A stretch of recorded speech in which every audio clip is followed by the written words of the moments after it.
আসসালামু আলাইকুম। আশা করি সবাই ভালো আছেন, আমিও ভালো আছি। আসলে আমরা এই পৃথিবীর যেখানে যাই না কেন, আমাদের ফুলবাড়ির মতো এই শান্তি আর কোথাও খুঁজে পাওয়া যায় না। আসলে আমাদের এই গ্রাম বাংলা সৌন্দর্য দেখে আমাদের মন কখনোই ভরে না। আসলে এই গ্রাম বাংলা মাঝে এত সব দৃশ্য রয়েছে, তা আমরা কখনোই এক জনমে দেখে শেষ করতে পারবো না। কারণ এই বাংলার রূপ প্রতিনিয়ত পরিবর্তন হতে থাকে। আসলে আমাদের ফুলবাড়ি যারা জন্মগ্রহণ করেছেন একমাত্র তারাই জানে আমাদের ফুলবাড়ির মতো শান্তি আর পৃথিবীতে কোথাও নেই। কারণ শহরের জীবনে আমরা অনেকটাই হাঁপিয়ে গেছি। আসলে চারদিকে তাকালে শুধু ইট পাথরে ঘেরা বাড়িগুলো দেখতে পাই, কোথাও একটু সবুজের সমারোহ আমরা দেখতে পাইনি। আসলে এই আমাদের ফুলবাড়ির অলিতে গলিতে যেসব সৌন্দর্য রয়েছে তা আমাদের সব সময় মুগ্ধ করে দেয়।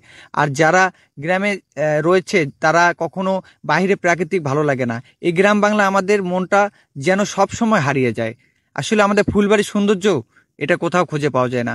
সবাই ভালো থাকবেন, সুস্থ থাকবেন। আল্লাহ হাফেজ।